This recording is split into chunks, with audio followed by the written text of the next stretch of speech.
우리를 구원해 주신 하나님 아버지 감사드립니다. 우리를 구원해 주신 것도 너무나도 큰데 또 주님의 몸된 교회 안에 우리를 거하게 하심으로 또 날마다 때마다 필요한 모든 것들을 공급해 주심에 진심으로 감사드립니다. 특별히 마지막 때 주님의 복음을 맡은 주자로서 우리를 허락해 주시고 주님 오시는 그날까지 주님을 위해 복음을 전할 수 있는 기회와 시간을 허락하여 주심에 진심으로 감사드립니다. 오늘 주일 아침 한 자리에 모아주시고 말씀으로 교훈받게 도와주시고 또 교제케 하심에 진심으로 감사드립니다. 광양교회를 통한 주님의 모든 선한 계획들 능히 이루어질 수 있도록 도와주시고 각 성도들의 형편과 사정을 감찰하시는 주님께서 필요한 모든 것들을 주님의 방법으로 공급해 주시기를 간절히 바랍니다. 이곳에 이뤄진 많은 영혼들, 광양교회를 통해 주님의 선한 일들이 활발히 이루어질 수 있도록 주님께서 도와주시고 또 한 해를 마무리하는 시점에서 한 해를 돌아보고 또 하나님을 기억하고 지금까지 도우셨음을 기억하고 하나님께 감사하는 삶이 될 수 있도록 도와주시고 더불어 내년을 계획하는 데 있어 부족함 없도록 넓은 예산을 세우는 데 남은 시간들 채워주시기를 간절히 바랍니다. 이 한 시간 주님께서 필요한 말씀으로 교훈해 주시고 또 위로해 주시기를 간절히 바랍니다. 우리를 사랑하시는 예수님 이름으로 기도드렸습니다. 아멘.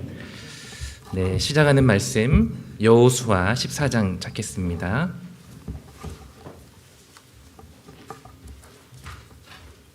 구약성경 여호수아 14장입니다.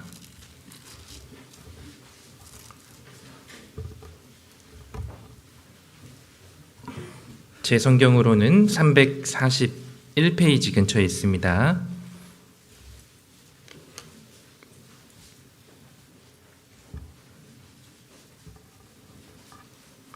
여호수아 14장 9절부터 12절까지 말씀입니다.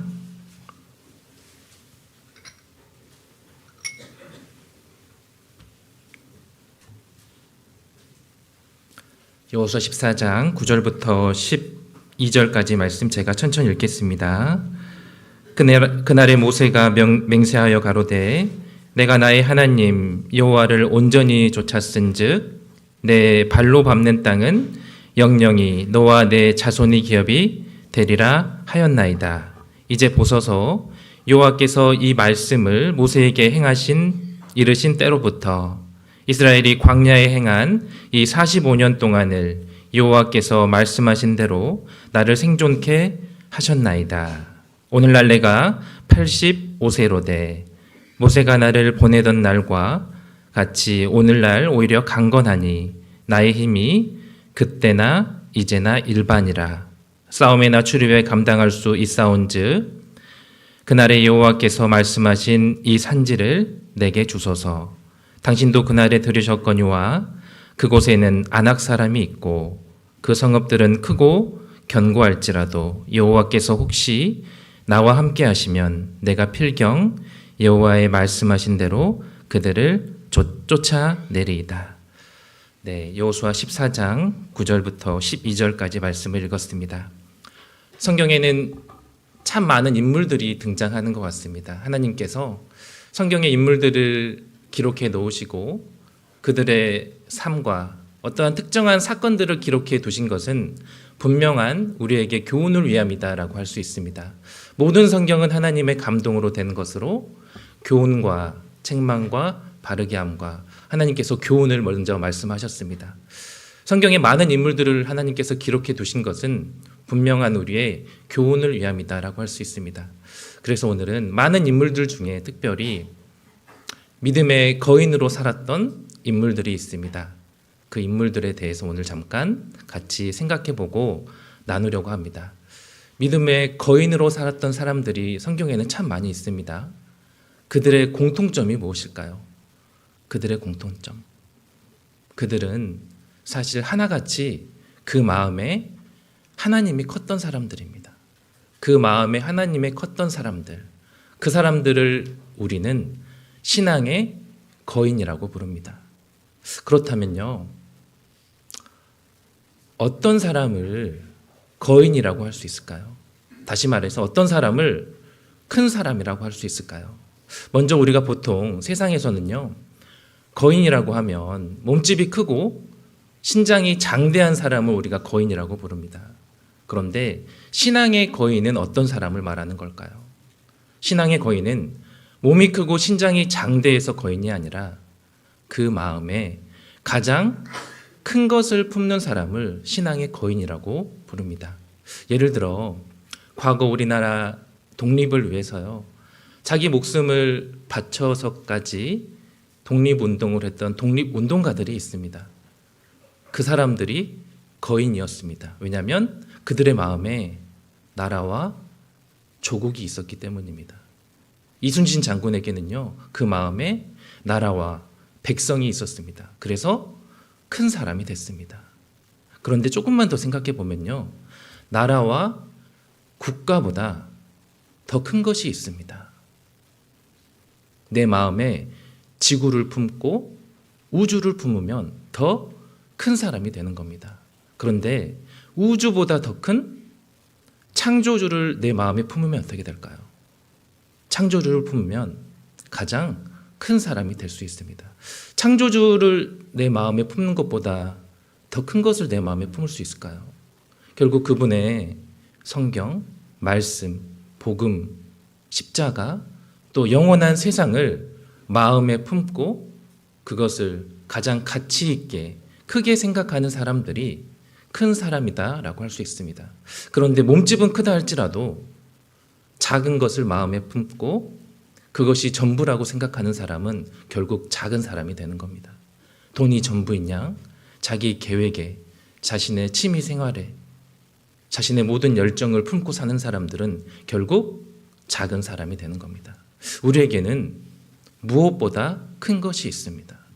무엇보다 크신 창조주가 우리에게 있습니다. 그래서 내 마음에 창조주를 품는 사람이 결국 가장 큰 사람이 될 수 있습니다. 성경 인물들 중에요, 정말 하나님이 그 마음에 가득해서 하나님을 정말 최고로 알고 살았던 신앙의 거인들이 많이 있습니다. 오늘 그 인물들에 대해서 같이 생각해 보려고 합니다. 오늘 먼저 본문 말씀으로 여호수아 14장 10절부터 제가 다시 한번 읽겠습니다. 이제 보소서, 여호와께서 이 말씀을 모세에게 이르신 때로부터 이스라엘이 광야에 행하신 이 45년 동안을 여호와께서 말씀하신 대로 나를 생존케 하셨나이다. 오늘날 내가 85세로 돼 모세가 나를 보내던 날과 같이 오늘날 오히려 강건하니 나의 힘이 그때나 이제나 일반이라. 싸움이나 출입에 감당할 수 있사온즉 그날에 여호와께서 말씀하신 이 산지를 내게 주소서. 당신도 그날에 들으셨거니와 그곳에는 아낙 사람이 있고 그 성읍들은 크고 견고할지라도 여호와께서 혹시 나와 함께 하시면 내가 필경 여호와의 말씀하신 대로 그들을 쫓아내리이다. 여러분, 이 사람은 갈렙입니다. 그는 85세에 이런 간증을 하고 있습니다. 그의 나이 40세 때는 12명의 정탐꾼 속에 들어가 가나안 땅을 정탐하게 됩니다. 그곳에서 아낙 자손을 보게 됩니다. 아낙 자손이란 신장이 크고 힘이 센 골리앗과 같은 사람들이었습니다. 그래서 10명의 정탐꾼들은 두려워했습니다. 그래서 그곳에 들어가기를 싫어했습니다. 이스라엘 백성들은 10명의 정탐꾼들의 말을 듣고 그곳에 들어가기를 싫어했고 오히려 모세와 하나님을 원망했습니다. 그리고 그 벌로 40년 동안 광야 생활을 하게 됩니다. 그리고 45년이 지난 지금입니다. 갈렙은 비록 그때보다 힘은 줄었을 테지만 그는 이렇게 간증을 하고 있습니다. 11절 중간쯤 보시면 그때나 이제나 일반이라. 무슨 말일까요? 그때나 지금이나 똑같다라는 겁니다. 다시 말해 능히 싸울 수 있다라고 말을 하는 겁니다. 분명한 건요, 그때보다 가나안 아낙 조선은 훨씬 더 강해졌을 겁니다. 45년 전보다 가나안 족속은 훨씬 더 견고하고 큰 힘이 있는 민족이 되었을 것이 분명합니다. 그들은 커졌지만 갈렙에게는 문제가 되지 않았습니다. 더 중요한 것은 그들은 커졌지만 갈렙의 믿음이 더 커졌다는 데 있습니다. 그때는 우리의 밥이다라고 말을 했습니다. 그런데 갈렙의 믿음이 더 커졌습니다. 그랬으니 어땠을까요? 그들은 그때는 우리의 밥이다라는 마음이었다면 이제는 우리의 밥도 아닌 죽이다라는 마음이지 않았을까요? 그들은 커졌지만 갈렙에게는 문제가 되지 않았습니다. 왜냐하면 그 마음에 하나님이 더 커졌기 때문입니다. 그래서 12절에 이렇게 말씀합니다. 그날에 여호와께서 말씀하신 이 산지를 내게 주소서. 그는 이미 정복된 땅을 달라고 했던 게 아닙니다. 정복되지 않았고 개척해야 되는 땅이었습니다. 그리고 그곳에는 아낙 자손이 살고 있었습니다. 그럼에도 불구하고 놀라운 것은 이 갈렙은 기어코 그곳에 들어가서 땅을 차지했다라는 겁니다.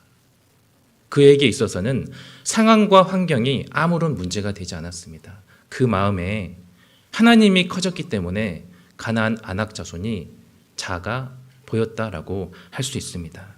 그는 분명 신앙의 거인이었습니다. 그렇다면 어떻게 그는 신앙의 거인이 될 수 있었을까? 다른 정탐꾼들과 달랐던 게 무엇일까 생각을 해보면요, 성경에 답을 말씀해 주고 계십니다. 민수기 한번 찾아보도록 하겠습니다. 민수기 14장입니다.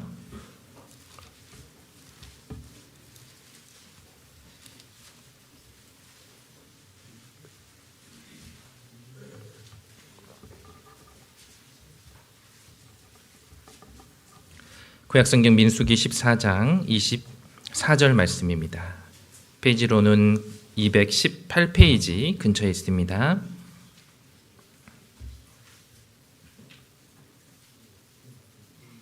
민수기 14장 24절 말씀 찾으셨으면 제가 읽겠습니다. 오직 내 종 갈렙은 그 마음이 그들과 달라서 나를 온전히 쫓았은즉 그의 갔던 땅으로 내가 그를 인도하여 드리리니 그 자손이 그 땅을 차지하리라. 갈렙은 다른 정탐꾼들과 분명히 달랐던 게 있습니다. 무엇이 달랐습니까? 마음이 달랐다라고 하나님께서 말씀하십니다. 갈렙은 마음이 달랐습니다. 저는 근데 이 말씀, 이 구절을 읽으면서 그래도 참 다행이다라고 생각을 했던 적이 있습니다. 뭐가 다행일까요? 하나님이 사람을 보시고 평가하는 기준이 마음이어서 얼마나 다행입니까? 갈렙의 신장이나 용모나 학식이 달랐다고 하지 않았던 게 얼마나 다행입니까? 왜냐하면 우리 모두에게도 마음은 있기 때문입니다. 그 말은 우리도 이 갈렙처럼 신앙의 거인이 될 수 있는 조건은 이미 갖추고 있다라는 겁니다. 그런데 왜 나는 갈렙처럼 신앙의 거인이 되지 못하는 걸까? 나와 갈렙의 차이는 무엇이었을까요? 갈렙은 다른 마음이 있었습니다. 나와는 다른 마음을 가지고 있었다라고 성경은 말씀하고 있습니다. 갈렙은 남들에게는 없었던 혹은 남들에게는 작았던 큰 믿음이 있었습니다. 남들에게는 없었던 혹은 남들에게는 작았던 믿음이 있었습니다. 그에게는 하나님이 컸습니다. 그렇기 때문에 다른 게 작아 보였다라고 할 수 있습니다. 결국 마음이 달랐기 때문에 달리 볼 수 있었고 달리 보았기 때문에 달리 행동할 수 있었다라고 할 수 있습니다. 여러분, 개장수가요, 개를 두려워할까요? 개장수는 개를 두려워하지 않습니다. 그렇죠? 아무리 싸나운 개도 개장수가 다가가면요 오줌을 지린다고 하죠. 개장수는요 절대 개를 두려워하지 않습니다. 그렇다면 뱀장수는 어떨까요? 뱀장수는 뱀을 두려워할까요? 뱀장수도요 뱀을 두려워하지 않습니다. 오히려 뱀을 보면 내 밥이다, 내 돈줄이다 하면서 좋아하지 않을까요? 오히려 큰 뱀을 보면서 더 좋아할 거다라는 겁니다. 뱀장수는요 뱀을 두려워하지 않습니다. 그렇다면 우리는 어떻습니까? 우리는 상황을 두려워합니다. 혹 환경을 보며 뒷걸음칠 때가 있다라는 겁니다. 왜 그럴까요? 상황보다 하나님이 작아서 보이지 않기 때문이고 환경보다 하나님이 작아졌기 때문입니다. 그런데 내 안에 하나님이 가득하면요, 두려울 곳이 없습니다. 내 안에 하나님이 커지면 더 이상 문제가 되지 않는다라는 겁니다. 내 안에 하나님이 가득 차면 문제가 되지 않기 때문에 어떨까요? 그것이 더 이상 나한테 문제가 되지 않습니다. 그래서 결국 중요한 게 무엇일까? 내 마음에 하나님이 커지는 게 너무나도 중요하겠다라는 생각을 해보게 됩니다. 시중에 이런 책들이 있더라고요. 제가 이 책을 보면서 마음이 좀 찔린 적이 있습니다. 어떤 책이었냐면 당신의 하나님은 너무 작다라는 책이었습니다. 이 책을 끝까지 읽어보진 않았지만 이 책의 제목을 보면서 저는 마음에 한참 찔렸던 적이 있습니다. 내 마음의 하나님의 크기가 어느 정도일까 생각을 해봤던 시간이 있었습니다. 내가 정말 하나님을 우리 동네나 지키는 작은 수호신 정도로만 생각하고 있는 건 아닐까? 아니면 우주를 창조하시고 지금도 살아계셔서 주관하시는 정말 절대자로 생각하고 있는가? 내 마음속 하나님의 크기에 대해서 생각을 해봤던 적이 있습니다. 우리 여기 앉아 계신 형제 자매님들의 안에 계시는 하나님의 크기는 얼마입니까? 한번 생각해 보시면 좋을 것 같아요. 내 안에 계시는 하나님의 크기는 도대체 얼마일까? 갈렙은요, 출애굽을 경험하고 홍해를 통과하면서 정말 사시는 하나님을 경험했고 이 하나님은 자기가 감당할 수 없을 정도로 큰 분임을 깨달았습니다. 그리고 하나님이 정말 크신 분으로 알고 그대로 마음에 품었던 겁니다. 그래서 그 갈렙은 모든 것들이 작아 보였습니다. 그 크신 하나님을 품고 있으니까요, 나머지 모든 것들이 작아 보였다라고 할 수 있습니다. 그래서 우리 마음에 하나님을 키우는 게 너무나도 중요하겠다라는 생각을 해보게 됩니다. 곧 그 마음에, 갈렙의 마음에 달랐던 것은 하나님의 크기였구나. 하나님을 인정하는 마음이 달라야 된다라는 겁니다. 그리고 하나님을 사랑하는 마음이 분명히 내 안에서 달라야 한다라는 걸 알 수 있습니다. 여러분, 내가 하나님을 사랑한다라는 걸 어떻게 증거할 수 있을까요? 내가 정말 하나님을 지금 사랑하고 있다라는 걸 어떻게 나타낼 수 있을까요? 사실 내 속을 들여다보면 됩니다. 내 안에 하나님이 얼마만큼의 크기로 자리 잡고 있는지, 아니면 정말 보이지도 않을 정도로 작게 자리 잡고 있는지. 우리가요, 사랑하는 사람이 생기면 어떻습니까? 온통 그 사람 생각뿐이지 않습니까? 그렇죠. 뭐 맛있는 걸 먹어도 또 무엇을 해도 앉으나 서나 그 사람 생각뿐이지 않습니까? 왜 그럴까요? 그 사람이 내 마음에 가득 차 있기 때문에 그렇다라고 할 수 있습니다. 내가 일상 삶들 가운데 내가 하나님을 얼마나 생각하고 얼마나 떠올리는지, 그것을 보면 내 마음의 하나님의 크기를 조금은 생각해 볼 수 있겠다라는 생각을 해보게 됩니다. 내 안에 하나님의 크기는 얼마일까? 우리는 한번 생각해 볼 필요가 있다라는 겁니다. 갈렙은 무엇보다 그 마음에 하나님의 컸던 사람입니다. 그래서 신앙의 거인으로 살 수 있었다라는 겁니다.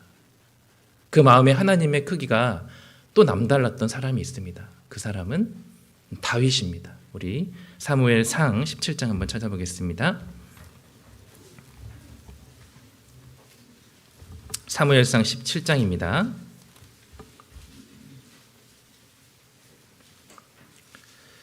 구약성경 437페이지 근처에 있습니다.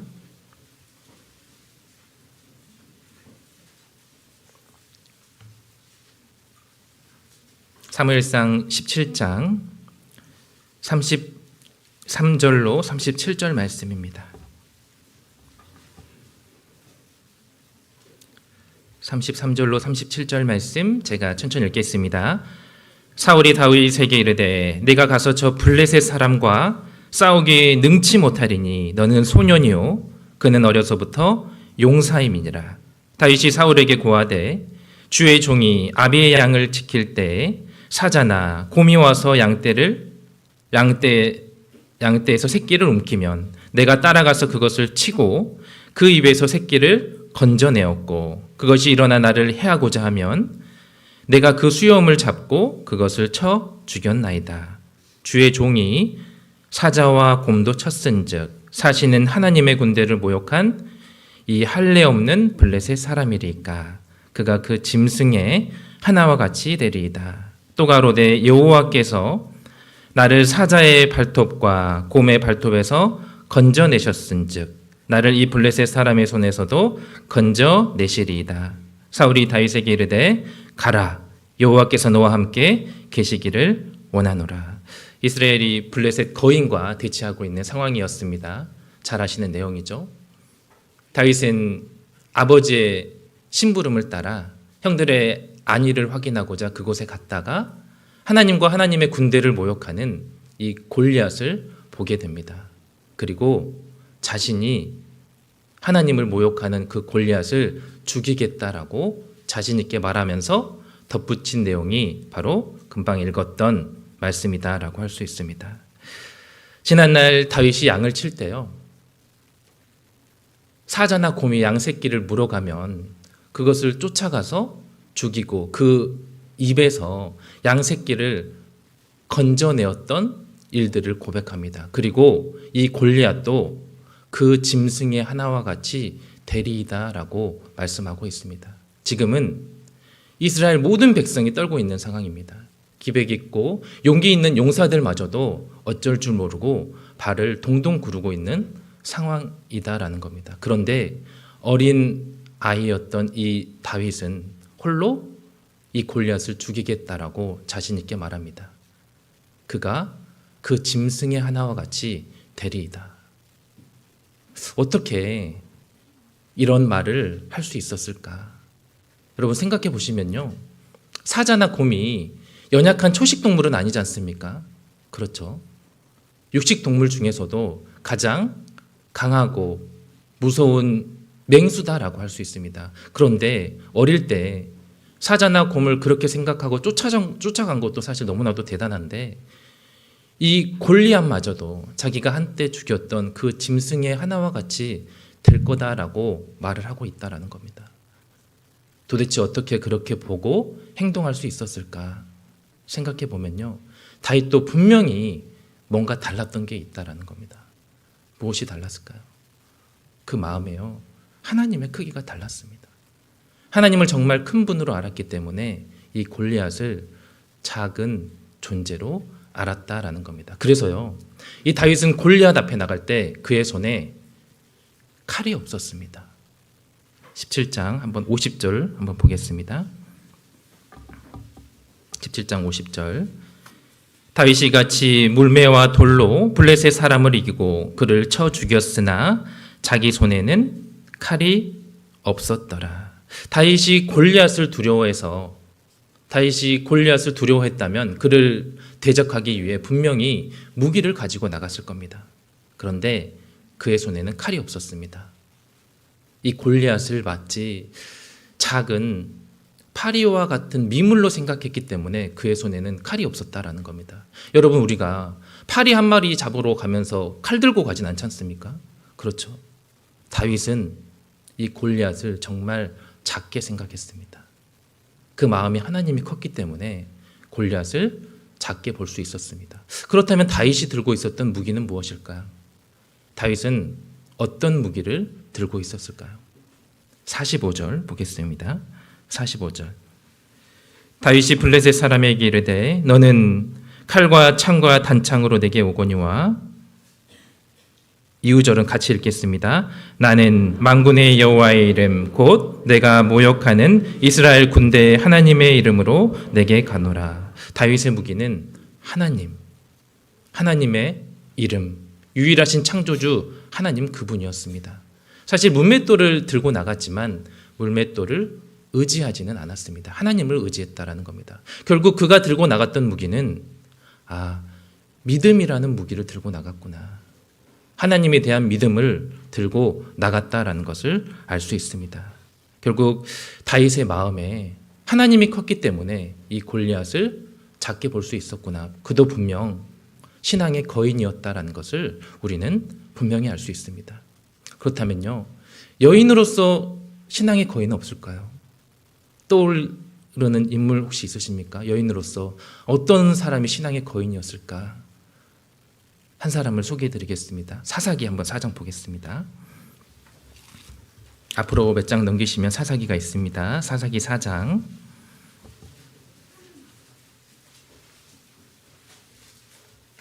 구약성경 366페이지에 있습니다. 사사기 4장 17절 말씀입니다. 17절로 21절 말씀입니다.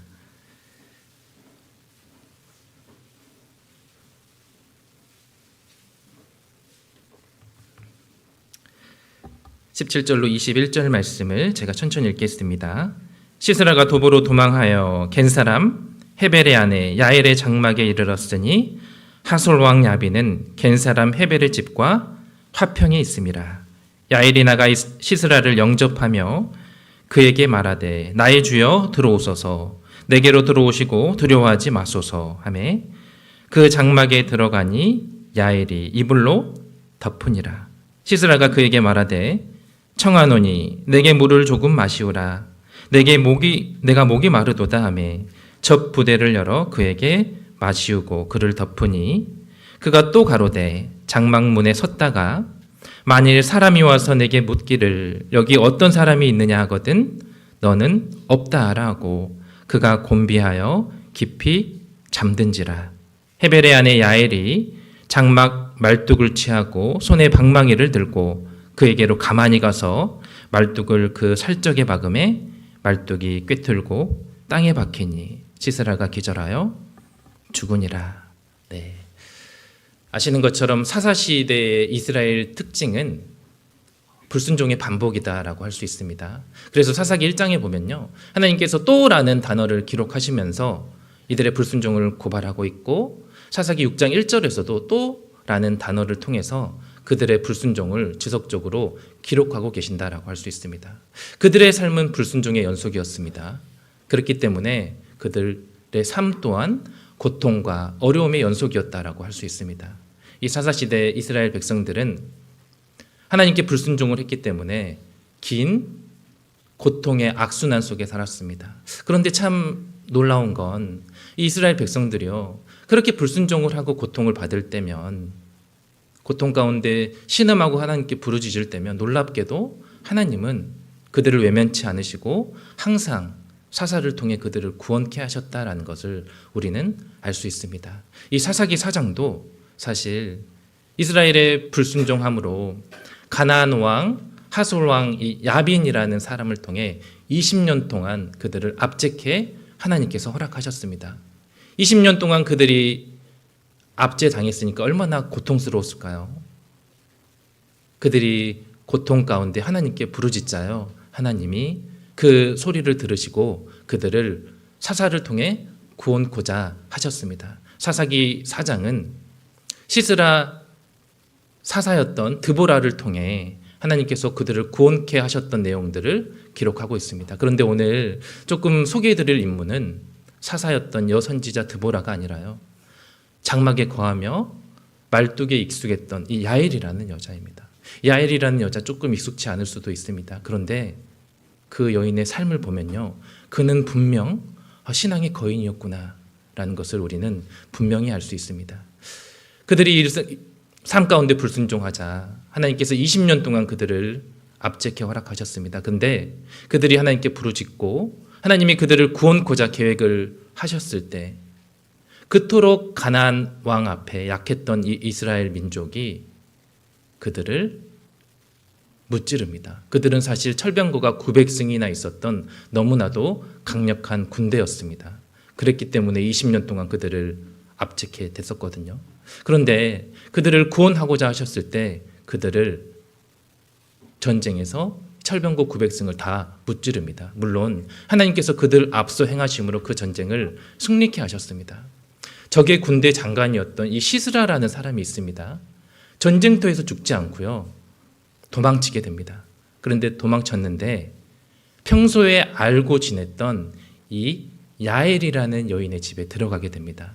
처음에는 이 야엘이라는 여자가요, 호의적으로 숨겨주는 것처럼 보이다가 시스라가 깊이 잠이 들자 잔인하게 죽여버렸습니다. 이 야엘이라는 여자는 유목민을 했던 여자입니다. 떠돌이 생활을 했기 때문에 장막 텐트 치는 역할을 계속 했습니다. 당시에요, 장막을 치면, 우리 텐트를 치면 땅에 고정하는 말뚝을 박게 되는데 그 말뚝 박는 일을 당시에는 여자들이 많이 했다라고 합니다. 그래서 장막 말뚝 박는 일에 익숙했던 이 야엘은 시스라가 깊이 잠들어 있을 때 가까이 다가가, 여기 살적이죠, 관자놀이에 말뚝을 대고 방망이로 쳐서 죽였던 사건을 하나님께서 기록하고 계십니다. 하나님께서 이 야엘이라는 여자를 통해 큰 일을 하셨는데요, 사실 생각해 보면 이게 과연 쉬운 일이었을까? 여인으로서 쉬운 일이겠냐라는 겁니다. 사실 여인뿐만 아니라 남자로서도 결코 쉬운 일은 아닐 거다라는 생각을 해보게 됩니다. 조금만 생각해 보면요, 아무리 그 깊이 잠들어 있어도 사람 가까이 다가가서 그 머리에 말뚝을 대고 방망이로 친다라는 게 결코 쉬운 일이겠냐라는 겁니다. 그리고 알 것은 이 시스라는 보통 사람이 아니었습니다. 저게 군대 장관이었다라는 겁니다. 평생 주위를 경계하는 그 습관이 있었지 않았을까요? 조그만의 인기척이 있어도 이 야엘이라는 여자는 자기도 죽고 또 자신의 온 가족이 죽을 수도 있는 상황이었다라는 겁니다. 그리고 야엘은요, 멀리서 멀찌감치 떨어져서 활 같은 걸로 죽인 게 아닙니다. 가장 가까이 다가가서 얼굴에 말뚝을 박아 죽였다라는 것을 성경에 정확하게 기록하고 있습니다. 이 야엘이라는 여자가요, 두렵지 않았을까요? 떨리지 않았을까요? 그런데 놀랍게도 그는 개미 한 마리 죽이는 것처럼 너무나도 쉽게 죽였다라는 겁니다. 21절 다시 한번 보겠습니다. 4장 21절입니다. 그가 곤비하여 깊이 잠든지라 헤벨의 아내 야엘이 장막 말뚝을 취하고 손에 방망이를 들고 그에게로 가만히 가서 말뚝을 그 살적에 박음에 말뚝이 꿰뚫고 땅에 박히니 시스라가 기절하여 죽으니라. 어떻게 이것이 가능했을까 생각을 해보면요, 그 여인도 분명히 남다른 것이 있었겠다, 그 마음에 하나님이 컸기 때문에 이 시스라를 작게 보았던 것이 분명하다라고 우리는 볼 수 있습니다. 사실요, 이 야엘이라는 여자는 특별하게 대단한 여인도 아니었습니다. 떠돌이 생활을 했기 때문에 어땠을까요?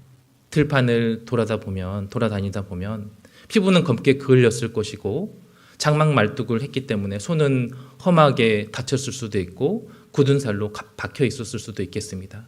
그런데요, 그녀는 보잘것없는 여인이었음에도 불구하고 하나님 앞에 다른 여인보다 복받는 여인이 됩니다. 5장 24절 한번 보겠습니다. 5장 24절입니다.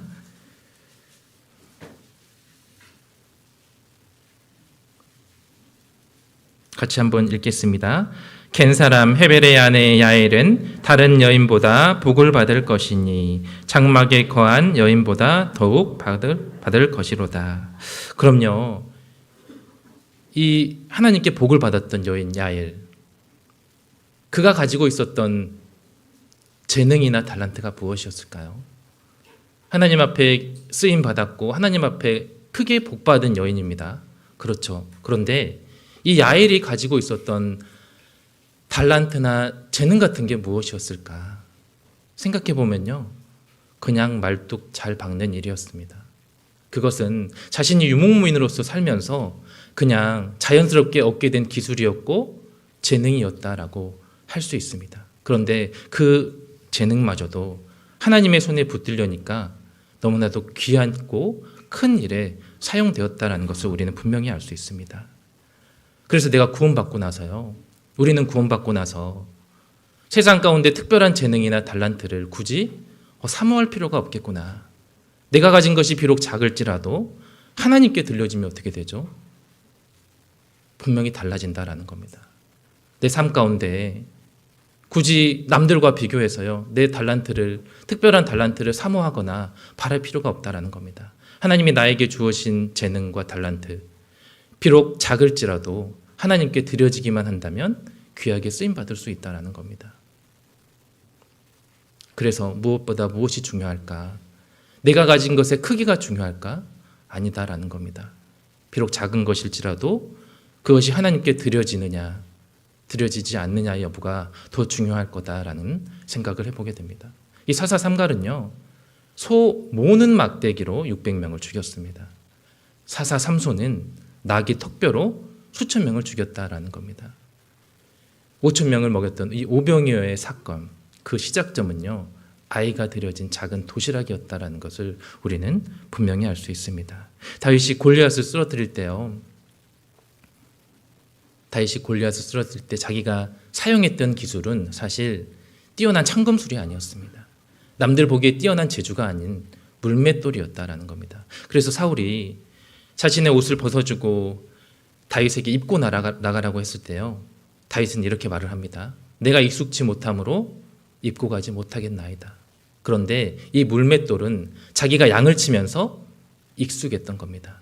이 야엘도 자기가 장막 치는 일에 익숙했던 그 말뚝 박는 일을 통해 하나님께서 큰 일을, 하나님께 영광 돌리는 일을 행하셨다라는 겁니다. 그래서 내가 삶 가운데요, 우리의 삶 가운데 주어지는 일들 가운데 내가 성실하게 충성스럽게 했을 때 얻어지는 기술과 재능 분명히 있지 않습니까? 내가 일상들을 살면서, 반복되는 일상들을 살면서 내 위치에서 내 역할들을 감당하면서 얻게 되는 재능이나 기술들, 하나님은 그것을 사용하신다라는 겁니다. 그래서 내가 특별한 달란트를 원할 게 아니라 나에게 주어지는 일상들 삶 가운데 충성스럽게 해나갈 때 자연스럽게 얻게 되는 그 재능들을 하나님은 기어코 사용하셔서 하나님 영광 돌리는 일에 사용하신다라는 것을 우리는 알 수 있습니다. 하나님이 각 사람에게 맡겨주신 것들이 있습니다. 재능도 있고 달란트도 있고 은사들도 있습니다. 남과 비교해서요, 크고 작고 비교할 필요가 없습니다. 왜냐하면 하나님께 드려지면 결코 작은 것이 되지 않기 때문에 그렇다라고 할 수 있습니다. 그런데 한번 생각해 볼 건요, 이스라엘에 떡하니 군대 장관이 있었습니다. 바락이라는 사람이었거든요. 이스라엘의 군대 장관이 이 바락이라는 사람이 떡하니 있었음에도 불구하고 적의 군대 장관, 이 시스라를 죽였던 사람은 연약한 여인이었습니다. 어떻게 일이 가능했을까? 우연이었을까요? 사실 하나님의 예언의 말씀이 그대로 이루어진 사건이다라고 할 수 있습니다. 사사기 4장 앞으로 한 장만 넘겨보겠습니다. 사사기 4장 9절입니다. 사사기 4장 9절 말씀입니다. 가로되 내가 반드시 너와 함께 가리라. 사사 드보라가 바락에게 하는 말입니다. 가로되 내가 반드시 너와 함께 가리라. 그러나 네가 이제 가는 일로는 영광을 얻지 못하리니 이는 여호와께서 시스라를 여인의 손에 파실 것임이니라 하고 드보라가 일어나 바락과 함께 게데스로 가니라. 이 사사 드보라가요, 이스라엘을 구원케 하기 위해 이 바락, 군대 장관 바락에게 군대를 이끌고 나가라라고 했을 때 바락이 주저했습니다. 두려워했습니다. 왜 두려워했을까? 생각해 보면 적은 철병거가 900승이나 있었던 두려운 존재였기 때문입니다. 두려워해서 주저했습니다. 그래서 바락이 이렇게 말을 합니다. 8절입니다. 바락이 그에게 이르되 당신이 나와 함께 가면 내가 가려니와 당신이 나와 함께 가지 아니하면 나는 가지 않겠노라. 두려워했다라는 걸 알 수 있습니다. 주저했습니다. 그래서 이 사사 드보라의 말씀에 순종하지 못했습니다. 이것을 통해 알 수 있는 게 무엇일까 생각해 보면요, 내가 하나님께 영광 얻는 길이 무엇일까? 결국 말씀에 순종하는 거다라는 걸 알 수 있습니다. 말씀에 순종하지 않고 주저함으로, 두려움으로 그 영광이 다른 사람의 것이 되었다라고 성경은 분명하게 말씀하고 있습니다. 우리가 신앙생활 가운데서요, 교회 안에서도 우리가 봉사할 수 있는 기회가 있습니다. 전도할 수 있는 기회도 있습니다. 마음을 모아서 하나님을 일에 함께할 수 있는 많은 기회들이 있습니다. 그런데 내가 순종하지 않아서 그 영광이 다른 사람의 것이 되어버릴 수도 분명히 있다는 겁니다. 그래서 그 영광, 내 것이 되기 위해서 어떻게 해야 될까? 말씀에 순종하는 것이 너무나도 중요하다라고 할 수 있습니다. 아, 순종의 여부구나. 내가 순종하지 않았을 때 하나님이 나에게 주시고자 하는 영광을 빼앗아서 다른 사람의 것이 되게 하실 수도 있는 거구나라는 것을 우리는 분명히 알 수 있습니다. 그렇다면 시스라는요, 왜 평소에 자신의 남편과 친분이 있었던 이 시스라를 죽였을까요? 이 야엘은 왜 평소에 자신과 왕래가 있었던 그 시스라를 죽였냐라는 겁니다. 4장 한번 보겠습니다. 17절입니다. 4장 17절. 시스라가 도보로 도망하여 겐 사람 헤벨의 아내 야엘의 장막에 이르렀으니 하솔 왕 야빈은 겐 사람 헤벨의 집과 화평이 있음이라. 야엘의 남편이었던 헤벨, 겐 사람 이 헤벨은 가나안 왕 야빈과 평소에 화평이 있었다라고 말씀하고 있습니다. 그런데 화평이 있었던 이 시스라를 왜 죽였던 걸까요? 겐 사람이 누군지 우리가 알 필요가 있습니다. 11절 보시면요, 모세의 장인 호밥의 자손 겐 사람 헤벨이 자기 족속을 떠나 게데스에 가까운 사이나님 상수리 나무 곁에 이르러 장막을 쳤더라. 이 헤벨이라는 사람은 겐 사람이었습니다. 모세의 장인 호밥의 자손, 결국 모세의 집안 식구였다라는 것을 알 수 있습니다. 그런데 그가 자기 족속을 떠나 북쪽으로 이동한 겁니다. 북쪽으로 이동해서 이스라엘을 괴롭히고 대적했던 이 가나안 왕 하솔과 친분을 지내면서 살아왔더라는 겁니다. 무리에게서 떠나는 자는 자기 소욕을 따르는 자라 온갖 참 지혜를 배척한다라고 말씀하고 있습니다. 이 헤벨은 자신의 무리를 떠나서 분명하게 자신의 무언가 이익을 얻기 위해 이 가나안 왕 하솔과 친분을 가지면서 지내왔다라는 것을 생각해 볼 수 있습니다. 그러한 상황이 이 아내로서 이 야엘이요, 그러한 상황이 안타깝진 않았을까요? 하나님과 멀어져만 가는 자신의 그 가정 환경이 이 야엘의 입장에서 안타깝진 않았을까요? 이 야엘이라는 여자는 남편의 잘못을 보상받기라도 하듯 자신의 마음 가운데 하나님께 열정을 품고 하나님 앞에 바른 길로 가고자 하는 분명한 마음이 있었을 겁니다.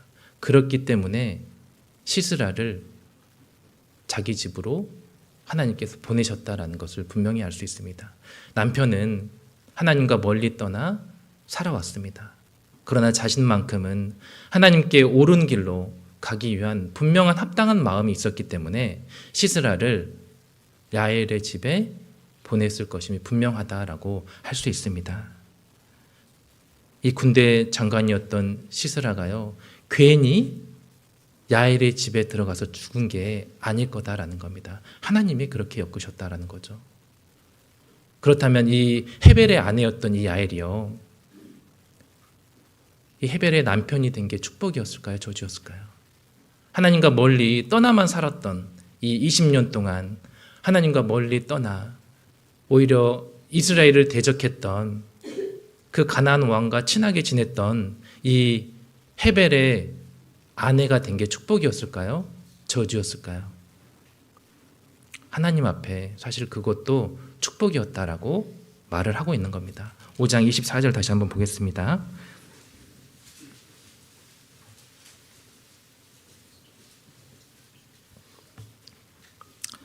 24절. 겐 사람 헤벨의 아내 야엘은 다른 여인보다 복을 받을 것이니 장막에 거한 여인보다 더욱 복을 받을 것이로다. 사실 하나님께 복 받았다라고 할 수 있습니다. 그가 헤벨의 아내였기 때문에요, 시스라를 죽일 수 있는 기회도 찾아온 겁니다. 헤벨의 아내가 아니었다면 시스라가 자기 집에 올 이유도 사실 없었다라고 할 수 있습니다. 하나님과 멀어져서 살아갔던 그 남편을 보면서 얼마나 한숨 지었을까요, 평소에? 그렇죠. 하나님과 동떨어져 살아가던 그 남편의 모습을 보면서요, 야엘은 얼마나 마음에 한숨 지었을까. 그런데 결국 마침내 하나님께 복받는 여인이 됩니다. 과정은 어떨지 모르지만 결과를 보니 어떻죠? 마침내 나라는 겁니다. 우리의 삶이 조금 이와 같을 것 같아요. 우리가 삶 가운데요, 여러 가지 모양으로 한숨 짓는 일들이 분명히 있습니다. 어려운 일들도 있고 억울한 일들도 있고 사실 막막한 일들 가운데 우리에게도 한숨 짓는 일들이 분명히 있다라는 겁니다.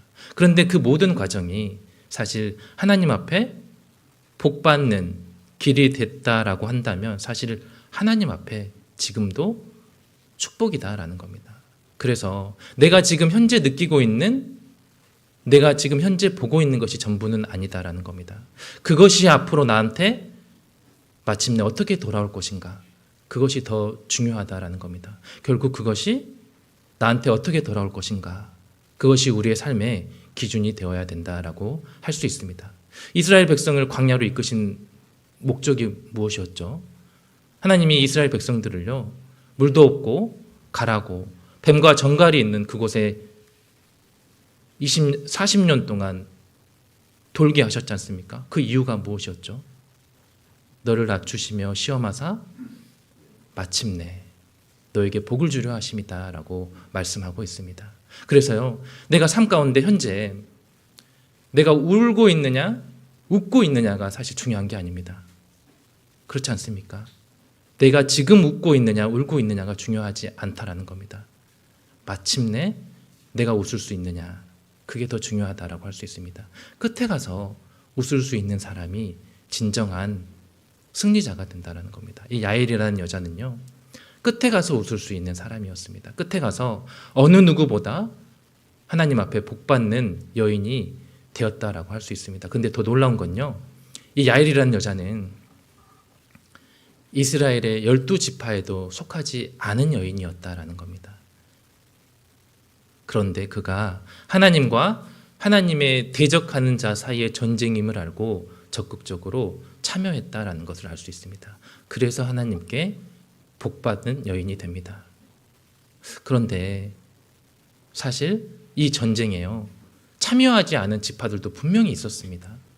그런데 그 참여 여부와 상관없이 하나님은 그 전쟁을 승리케 하셨다라는 것을 우리는 알 수 있습니다. 우리가 교회 가운데 주님의 많은 일들이 있습니다. 그렇지 않습니까? 전도할 수 있는 기회도 있고 여러 가지 봉사할 수 있는 기회도 있고 여러 가지 주님의 일에 내가 동참할 수 있는 기회들도 많이 있습니다. 그런데 사실 내가 참여하든 참여하지 않든 주님은 그분의 일을 해 나가십니다. 주님이 손해보는 일은 없습니다. 그런데 그때 내가 쓰임받을 때 그 영광이 내게 된다라는 겁니다. 이 시스라를요, 야엘이 아니어도 분명히 하나님은 죽이셨을 겁니다. 다른 사람을 엮어서. 그런데 그 일에 내가 쓰임받을 때 그 영광이 어떻게 됐죠? 내 것이 됐다라는 겁니다. 하나님은 능력 많고 강한 바락을 들어 시스라를 죽이지 않았습니다. 연약하고 무지하고 보잘것없었던 이 여인을 들어 시스라를 죽였다라는 것을 알 수 있습니다. 그래서 그 영광이 자신의 것이 되었습니다. 하나님께 복받는 길이 무엇일까 생각해 보면요, 교회 안에서 여러 가지 기회들이 있을 때 말씀으로 믿음으로 순종하고 그것을 따랐을 때 그 영광이 나의 것이 되는 거구나. 내가 주저함으로 순종치 못함으로 순종을 미룸으로 그 영광이 다른 사람의 것이 되어버릴 수도 있겠다라는 생각을 해보게 될 수 있습니다. 그래서 하나님의 일에 적극적으로 참여하는 사람들 있지 않습니까? 수고하고 하나님의 일에 적극적으로 참여하는 사람들, 하나님은 항상 구별하고 계십니다. 하나님의 일에 참여하는 사람, 참여하지 않는 사람도 구별하시고, 참여해야 함에도 불구하고 내가 사정상 참여하지 못할 수도 있지 않습니까? 그러면 마음으로든 기도로든 동참하는 사람들도 하나님은 구별하십니다. 내가 마땅히 참여해야 되지만 연약함으로, 나약함으로 참여하지 못하시는 분들도 하나님 다 구별하신다는 겁니다. 왜 그럴까요? 하나님은 구별하시는 하나님이시기 때문에 그렇습니다. 인류의 역사가요, 사실 자세히 보면 구별의 역사입니다. 태초부터 하나님은 구별하시는 것부터 시작하셨어요. 빛과 어둠을 나누셨죠. 공창 위의 물과 아래의 물을 나누셨습니다. 바다와 육지를 나누셨습니다.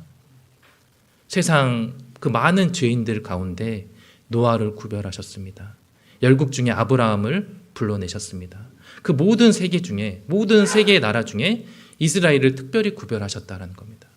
이스라엘 중에서도요, 70인을 따로 세우셨습니다. 12제자를 따로 부르셨고 그 중에 3제자에 더 가까이 하셨다라고 하나님은 말씀하십니다. 하나님은 분별하시는 하나님이시고 구별하시는 하나님이시다라는 것을 우리는 분명히 알 수 있습니다. 교회 가운데서도요, 다 참여하지만 하나님은 세분하게 구별하고 계신다라는 겁니다.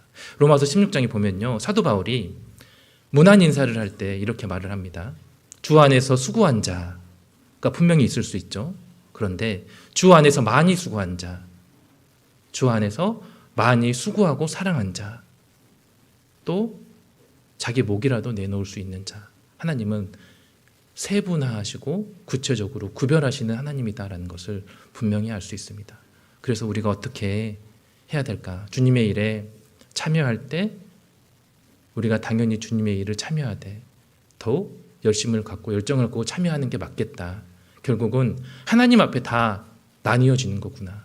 하나님 앞에 다 구별되는 거구나라는 것을 우리는 분명히 알 수 있습니다. 이 야일이라는 여자는요, 결국 그 마음에 하나님이 정말 컸던 여인이었습니다. 그렇기 때문에 그 무서웠던 군대 장관 시스라를 죽였던 여인이라는 것을 우리는 분명히 알 수 있습니다. 그렇다면 정말 중요한 것이 내 마음속 하나님의 크기겠구나 라는 게 분명해집니다. 내 마음속 하나님의 크기에 따라 내가 신앙생활을 승리할 수 있을지 실패할 수 있을지가 나뉘어질 수 있겠구나. 내 마음속 하나님의 크기가 정말 중요하구나. 우리가 신앙생활이란 다른 생활이 아닐 거다라는 생각을 해보게 됩니다. 나날이 1년, 2년 생활을 해보면서 무엇이 중요할까 생각을 해보면요, 내 마음속 하나님의 크기가 조금씩 커져 나가는 게 신앙생활이겠구나라는 생각을 해보게 됩니다. 그래서 베드로후서 3장에도요, 우리 구주 곧 우리 주 예수 그리스도의 은혜와 저를 아는 지식에서 자라가라 라고 말씀하고 있습니다. 결국 내 마음속 하나님의 크기를 키우는 게 무엇일까? 결국 성경이다라는 겁니다. 내가 하나님에 대해서 아는 만큼 하나님이 커지는 겁니다. 우리 세상 말도요, 이런 말이 있지 않습니까? 아는 만큼 보인다라는 말이 있습니다. 내가 하나님에 대해서 아는 만큼 보입니다. 하나님에 대해서 많이 알면요, 하나님이 크게 보입니다. 내가 내 안에 하나님이 작다라는 이유가 무엇일까? 다른 게 아닙니다. 내가 하나님에 대해서 많이 모르고 있구나라는 것을 우리는 또 생각해 볼 수 있습니다. 우리 앉아계신 형제자매님들, 하나님에 대해서 얼마나 많이 알고 계십니까? 내가 하나님에 대해서 써본다라고 한다면 몇 가지나 얼마나 자세히 써볼 수 있습니까? 하나님에 대해서 아는 만큼 내 안에 하나님이 커진다라는 것을 우리는 분명히 알 수 있습니다. 그래서 남은 시간은 좀 하나님이 어떤 분인지 한번 같이 생각해 봤으면 좋겠습니다. 먼저 하나님은요, 정말 광대하신 분이다라고 말씀하고 있습니다. 시편 145편 한번 찾아보겠습니다.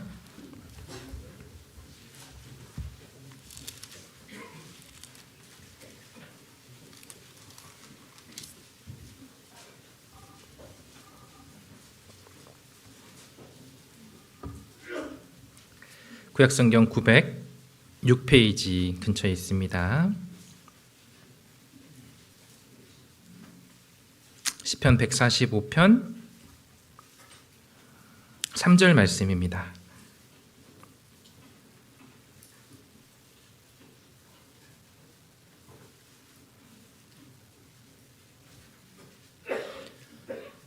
네, 찾으셨으면 제가 읽겠습니다. 여호와는 광대하시니 크게 찬양할 것이라. 그의 광대하심을 측량치 못하리로다. 하나님은 크신 분이고 정말 측량할 수 없이 광대하신 분이다라고 성경은 말씀하고 있습니다. 하나님이 정말 광대하시다. 우리가 어떻게 알 수 있을까요? 하나님이 정말 크시고 광대하시다. 우리가 어떻게 실감할 수 있을까요? 사실 우주를 보면 알 수 있습니다. 우리가 우주의 끝을 알 수 있을까요? 우주를 우리가 감히 측량할 수 있을까요? 그 끝을 우리가 상상이나 할 수 있을까요? 그런데 이 우주를 왜 이렇게 하나님이 무한하고 끝이 없게 만드셨을까? 그것을 보면서 하나님이 정말 광대하신 분이다. 하나님이 정말 크신 분이고 측량할 수 없이 크신 분이다라는 것을 우리로 교훈해 주시고자 하셨다라는 것을 분명히 알 수 있습니다. 우리가요, 사실 그분 앞에 마땅한 태도가 무엇일까? 그 광대하시고 크신 분 앞에 우리가 취해야 될 행동이 무엇일까? 당연한 겸손이다라고 할 수 있습니다. 그분 앞에요, 우리는 당연히 겸손해야 된다라는 것을 우리는 분명히 알 수 있습니다. 그리고 두 번째로 하나님은 영원하신 분입니다. 시편 90편도 한번 넘겨보겠습니다. 시편 90편입니다. 몇 장만 앞으로 넘겨보겠습니다.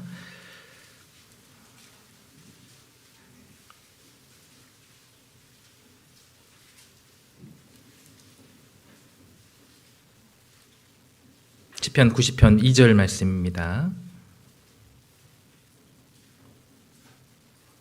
찾으셨으면 제가 읽겠습니다. 산이 생기기 전 땅과 세계도 주께서 조성하시기 전 곧 영원부터 영원까지 주는 하나님이시니이다.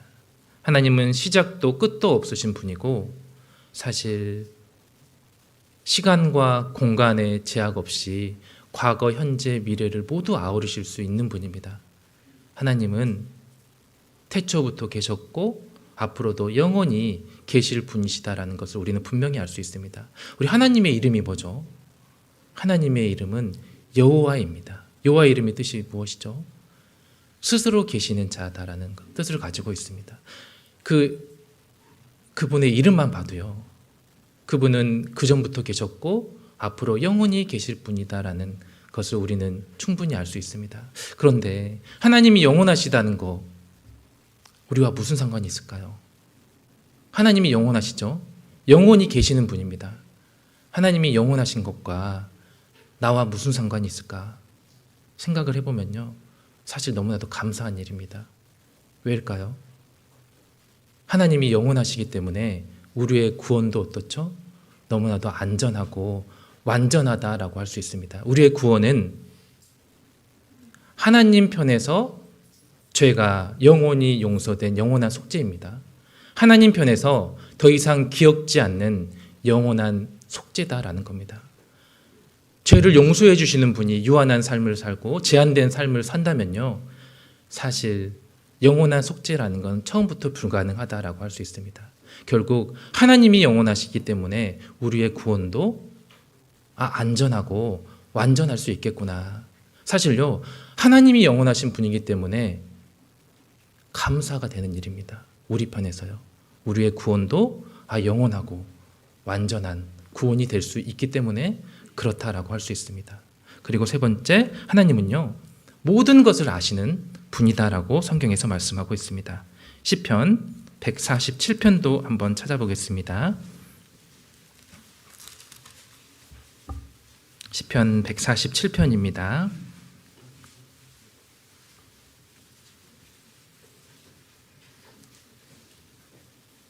(147편) 4절 5절 말씀입니다.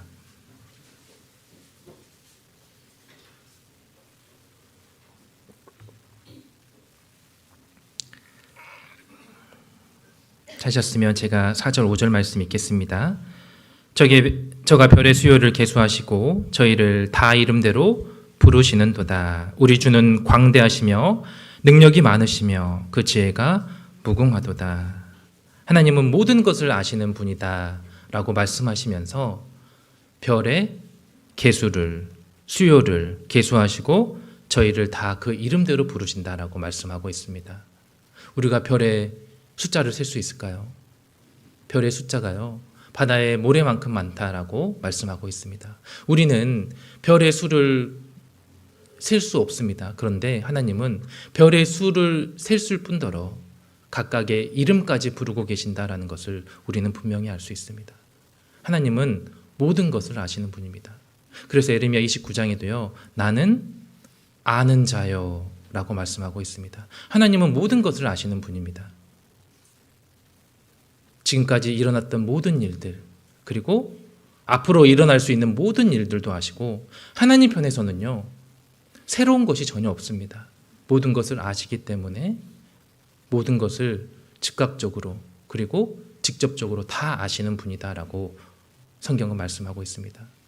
그리고 놀라운 게 시편 7편에 보면요, 하나님은 의로우신 재판장이다라고 말씀하고 있습니다.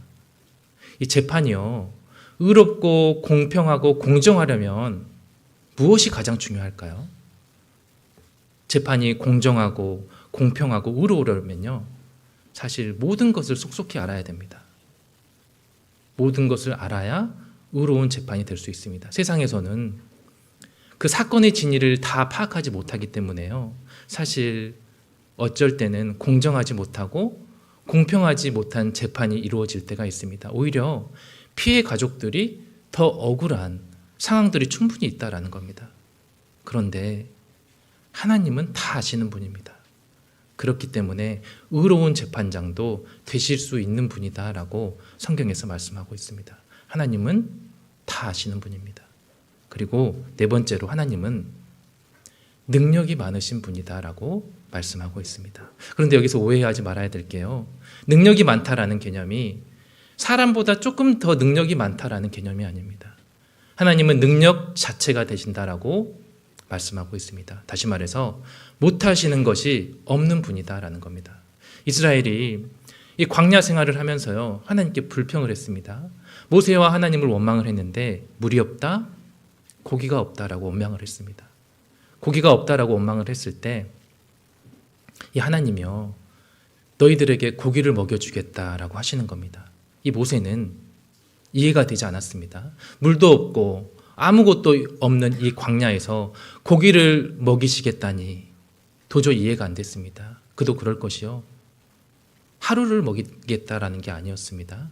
한 달간 고기를 먹이겠다라고 말씀하시니 도저히 이 물도 없고 장정만 60만, 어린아이와 여자까지 포함하면 200만 무리에게 이 사막에서 고기를 먹이겠다라는 게 도저히 자신으로서는 납득이 되지 않았습니다. 그래서 하나님께 의문을 제기했죠. 하나님은 뭐라고 대답했을까요? 하나님 뭐라고 대답하셨죠? 민수기 11장 한번 찾아보겠습니다. 구약성경 민수기 11장입니다.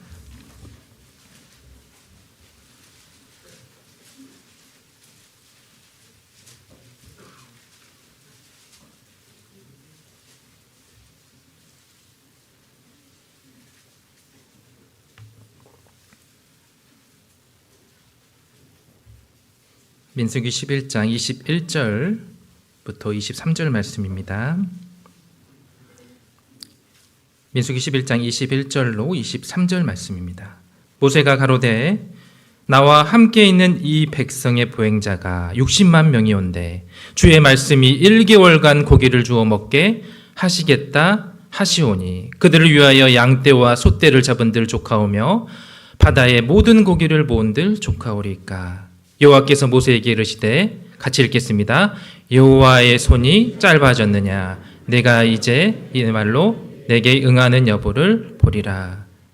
여호와의 손이 짧아졌느냐라고 되묻습니다. 무슨 말일까요? 손이 짧아졌다는 말일까요? 손이 짧아지지 않았다는 말일까요? 사실요, 하나님의 손은 과거에도 그렇고 지금도 앞으로도 영원히 그 손이 짧아지지 않을 겁니다. 오히려 내가 믿고 있는, 내가 알고 있는 하나님의 손이 짧아진 건 아닌지 우리는 생각해 봐야 된다라는 겁니다. 결국 무엇이 중요할까? 상황보다 크신 하나님을 바라보는 게 더 중요하겠다라는 생각을 해보게 됩니다. 우리 신앙생활이 무엇일까? 상황을 보는 게 아닌, 상황에 고정시키는 게 아닌, 상황보다 크신 하나님께 내 시선을 고정하는 게 바로 우리의 신앙생활이겠다라는 생각을, 사실 놀라운 기적의 책이다라고 합니다. 그렇죠. 우리가 상상할 수 없고 납득할 수 없고 이해할 수 없는 모든 기적의 사실들이요, 성경에 너무나도 가득합니다. 우리로서는 놀라운 기적들이 사실 하나님 편에서는 어떨까요? 오히려 작은 일이다라고 말씀하고 있는 겁니다.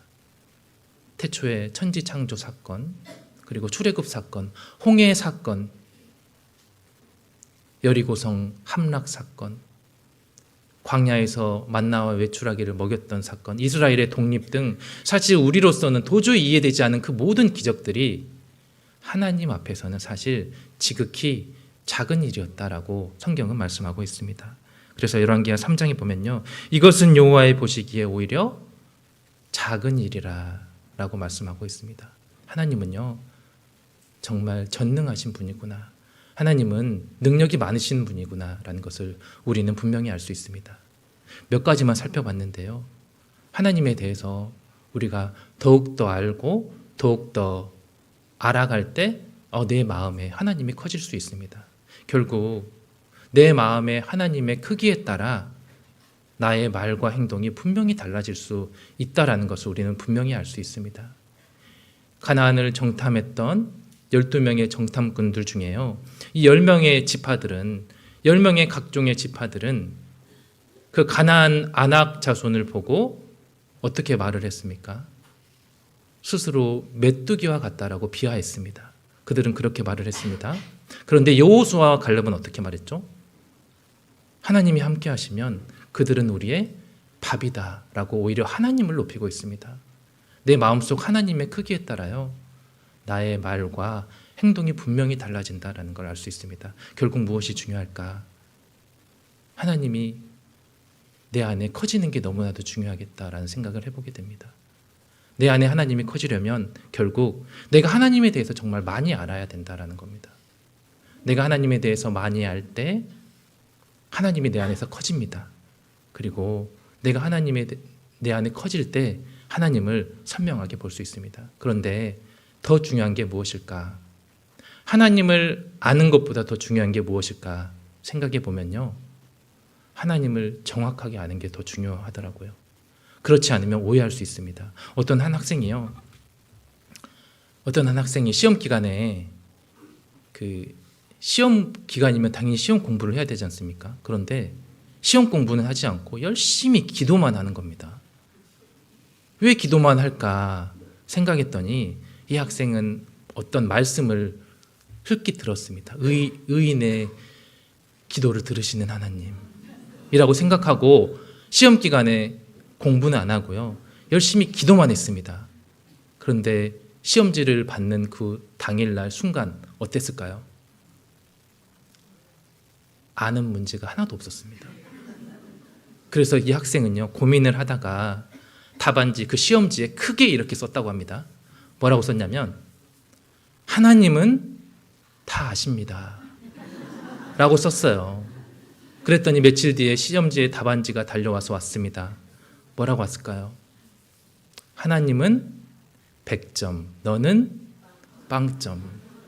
우리가 하나님을 알 때 무엇보다 중요한 게 자세히 알아야 되는구나. 그렇지 않으면요, 내가 도움이 필요할 때마다 나를 도와주는 수호신 정도로만 생각할 수 있습니다. 그렇기 때문에 하나님을 알 때 무엇보다 자세히 알아야 되는구나. 하나님을 아는 것도 더 중요하지만 하나님을 자세히 알 때 내 하나님이 선명해지는 겁니다. 아무리 하나님이 크기가 크더라도요, 하나님이 선명해지지 않으면 내가 볼 수 없습니다. 하나님이 내 안에 커지는 것도 중요하지만 내 안에 하나님이 선명해지는 것도 너무나도 중요하겠다라는 생각을 해보게 됩니다. 올 한 해 신앙생활 이렇게 하시면서요, 내가 한 자라도 정말 이 11개월의 시간이 흐르면서 내 마음속 하나님의 크기가 정말 한 자라도 컸을까라는 생각을 한번 해보셨으면 너무나도 좋을 것 같습니다. 내가 10년, 20년 신앙생활을 해오지만 내 하나님의 크기는 도대체 얼마만큼일까? 라는 생각을 해보면서 남은 기간 또 내 하나님 크기를 한 자라도 키워보자 라는 마음으로 신앙생활 하셨으면 너무나도 좋을 것 같습니다. 이 신앙의 인물들 중에요, 하나님이 그토록 그 마음에 컸던 사람들, 우리는 그들을 신앙의 거인이라 부릅니다. 우리 모든 형제 자매님들도요, 하나님을 알고 더 자세히 알아서 모두 신앙의 거인으로서 신앙생활 하시기를 바랍니다. 기도하고 마치도록 하겠습니다.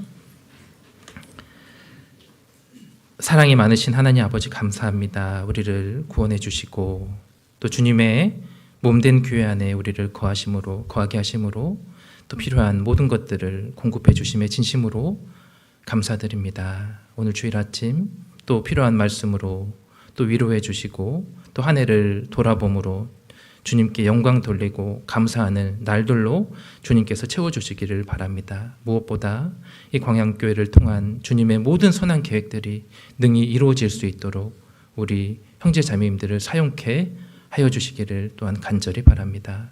한 해를 잘 마무리하고 내년을 잘 계획하는 일에 있어서 주님께서 앞서 행해 주시기를 또한 간절히 바랍니다. 우리를 사랑하시는 예수님 이름으로 기도드렸습니다. 아멘.